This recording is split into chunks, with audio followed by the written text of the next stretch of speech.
far worse than a late night and a crying kid. This story was sent in by someone who says the night she babysat for a wealthy family completely destroyed her life. My mom told me that if I wanted a new phone for Christmas, I'd have to save up the money myself. That's how I got into babysitting in the first place. I put up a simple ad on Facebook and got flooded with replies. Within the first week, I had 6 different families lined up. Most of the kids were easy. A little snarky sometimes, but nothing I couldn't handle. Then I got a message from someone I never expected, the matriarch of the Pinchin family. They were insanely rich, like city politics level rich. I remembered hearing about them in the news years ago. Something weird, but I couldn't recall the details. She said she and her husband just needed a quiet night alone. I agreed, obviously. The pay was ridiculous. The night of the babysitting, a storm had rolled in. I texted them asking if they wanted to reschedule, but they insisted on going out. Said they'd been stuck inside too long because of COVID. I got there and found the power was out. 2 kids met me at the door. Fraternal twins, 7 years old. The girl introduced herself as Abby. The boy just stood there, staring. They asked me if we could play a game, a Ouija board, kept in the attic. I didn't love the idea, but figured it'd kill time. The attic was old and empty, but eventually I found it, a dusty, antique board in a box that looked like it hadn't been touched in years. We all sat down in the living room, around the coffee table, and started asking questions. The first one was simple. Has anyone ever died in this house? The board answered, yes. Then we asked, who died? The board spelled out, man. I asked, who are you? The planchette moved, J-I-C-K.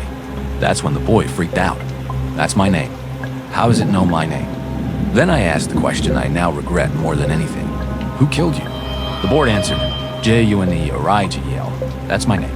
I laughed it off, tried to calm them down. Said it was just a game, but the boy backed away from me. You're gonna hurt me, he whispered. I went back up to return the board. As I was up there, the attic ladder snapped shut. I yelled, begged them to open it. The ladder hit Jack in the face. Then he fell, all the way down the stairs. He wasn't moving. I ran outside to call for help, but right then, the Pinchins pulled in. I tried to explain. I begged them to believe me. But then, Abby said something I'll never forget. She left me all alone, as she talks to herself. That's when they told me. Jack died 2 years ago, exactly like what I had just described. They said the last sitter disappeared that night. The Ouija board was locked in the attic since. Now, it's like I lived through that night again. Or maybe I always have. The text that got me the job, gone. No trace. No proof I was ever contacted. I see Jack sometimes, running, laughing, like he never left. Maybe the board cursed this place. Maybe grief made them see things. Or maybe I really was the one who caused it all. I still don't know what really happened that night. But one thing is certain, babysitting destroyed my life.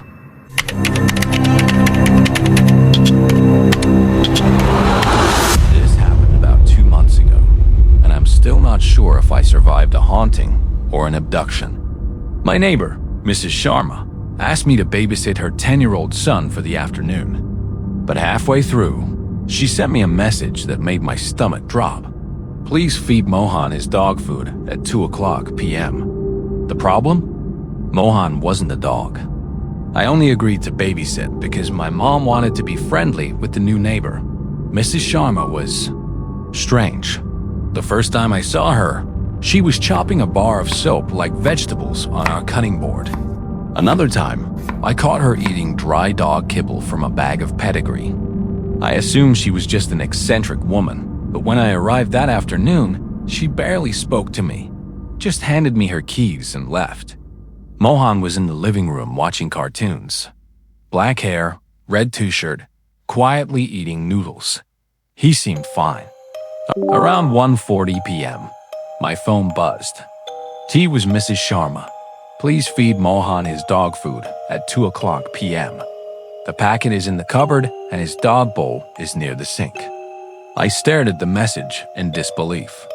I went to the cupboard, and there it was, a huge yellow bag of pedigree dog food. Before I could process what to do, I heard scratching from a locked bedroom down the hall. Asked Mohan about the scratching. Without looking away from the TV, he said, "It's the red man." Just ignore him. Don't open that door. My stomach turned cold.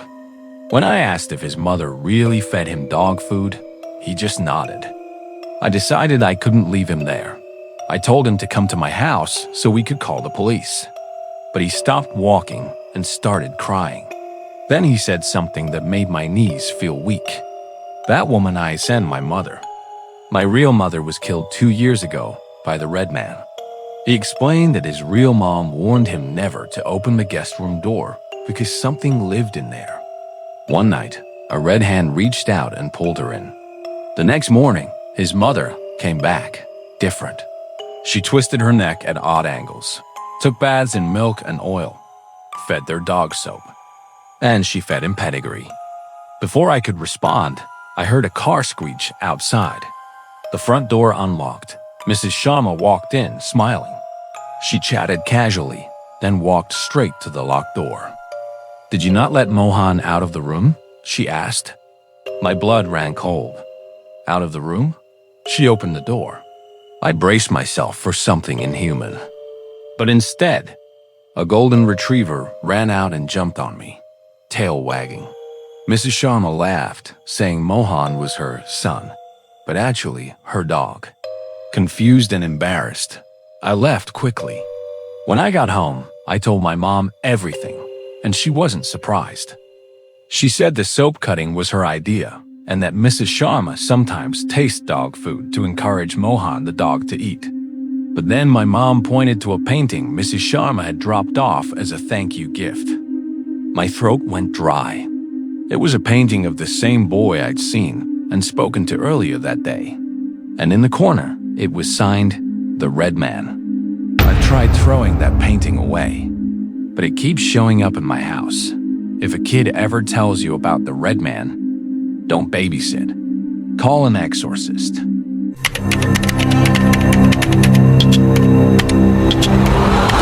This happened back in February, during my last ever night of babysitting.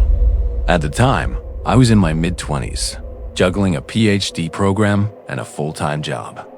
Babysitting was supposed to be an easy side gig, good money, flexible hours, and quiet study time once the kid was asleep. The family lived in a huge house high up in the mountains. Beautiful during the day, but once the sun went down, the surrounding forest turned cold and silent. I'd been babysitting their 3-year-old daughter, Allison, for months. She was sweet, well-behaved, and honestly made the job pretty easy. That night, her dad was out of town, and her mom, Renee, was meeting friends. My fiancé, Mark, dropped me off at around 7. I made Allison a little pizza, gave her a bubble bath, and had her in bed by 8. By 10 p.m., I was deep into studying for an upcoming exam. That's when we heard footsteps on the wraparound deck, and then Renee appeared at the front door. She came inside with this smile.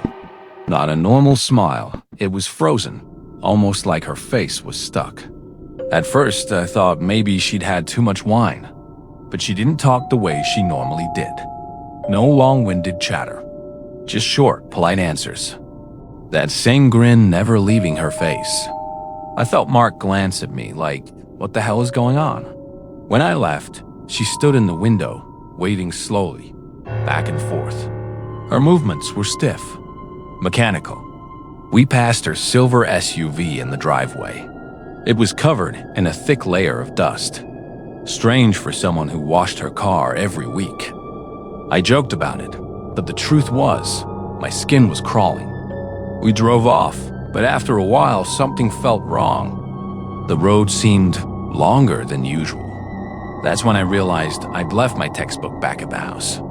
Mark groaned, but turned the car around. When we pulled up, the SUV was gone. Probably in the garage, I thought. Through the sliding glass door, I spotted my textbook on the couch. The front door was unlocked, just like we'd left it earlier. The house was quiet. Too quiet. Renee? I called. No answer. Then I saw it. The answering machine blinking. I hit play. The message was from Renee. Timestamp 10:14 p.m. Her voice was cheerful, normal. "Hey, sweetie, there's a holdup on the highway. I'll probably be about half an hour late. Help yourself to dessert while you wait." I felt the blood drain from my face. If Renee was calling at 10:14, then who would come home at exactly 10 o'clock? Mark ran upstairs to check Allison. She was still sleeping peacefully. We sat in the living room in complete silence until headlights pulled into the driveway. The real Renee walked in, tired but smiling normally. Her SUV gleamed like it had just been washed. I never told her what happened, but I quit babysitting after that, because somewhere in those mountains, I met someone or something wearing Renee's face, and it would not stop smiling.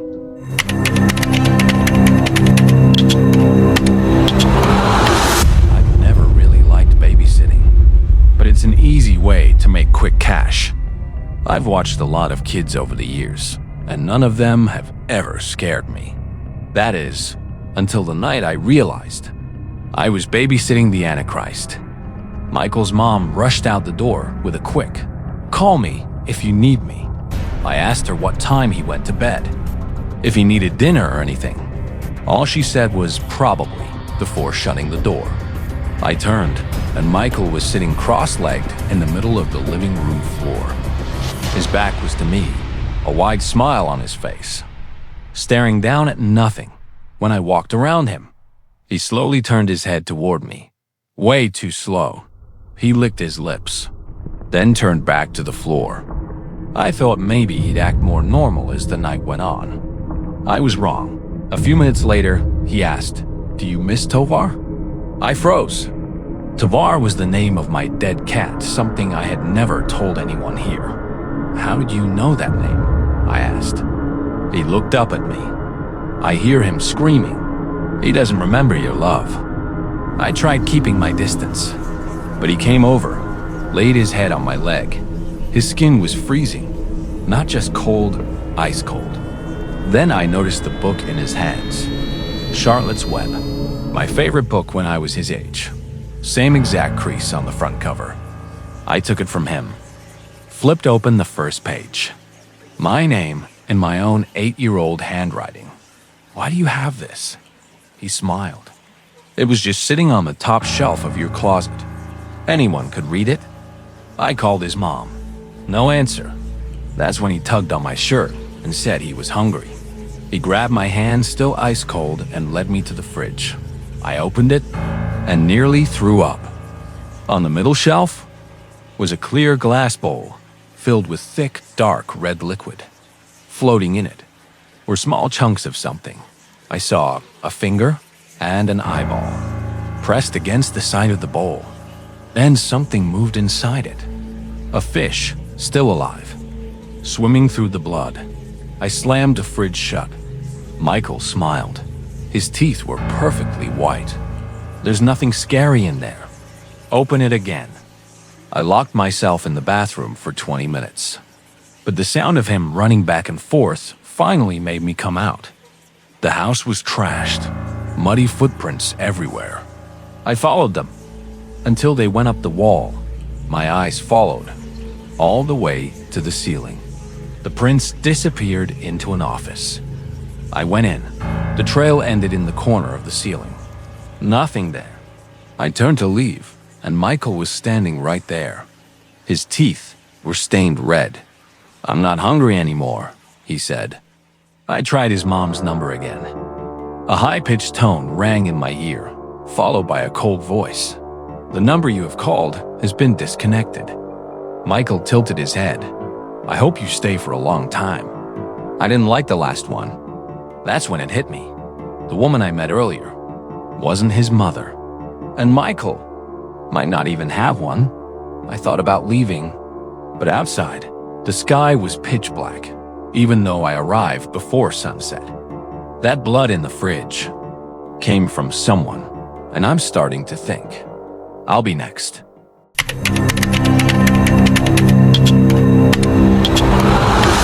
I only gave the babysitter one rule. If the Christmas lights start twinkling strangely, leave the room immediately. That's what even Daniels told me. And when I heard that line, I thought it was just a weird superstition until I saw what happened next.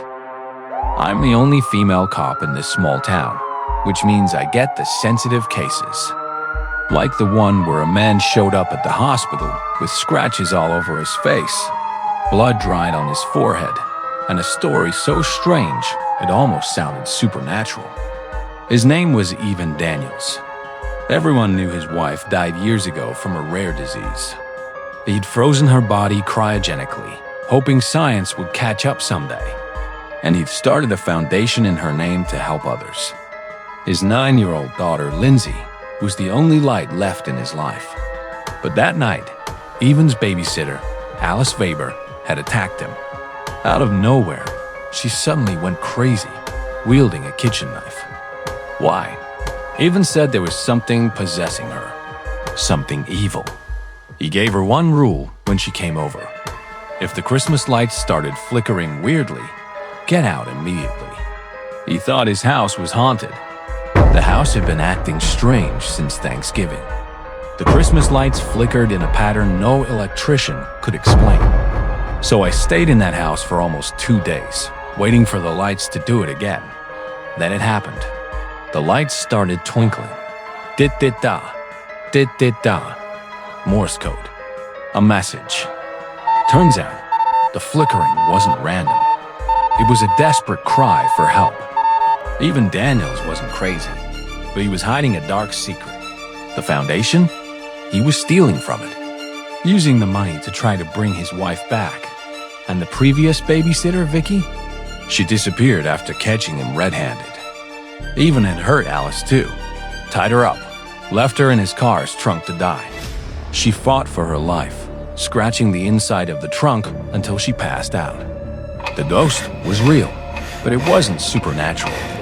It was guilt, fear, regret, and maybe Vicky's ghost sending messages through those Christmas lights. Even Daniels pled guilty. The man who once seemed broken by loss turned out to be broken by his own darkness. And the babysitter's warning? It wasn't just a weird superstition. It was the only way to survive. Because when the Christmas lights start twinkling strangely, it's already too late. If you enjoyed this story, make sure to like and subscribe for more real-life horror stories just like this. And remember, always listen to the rules you're given, especially when it comes to strange Christmas lights.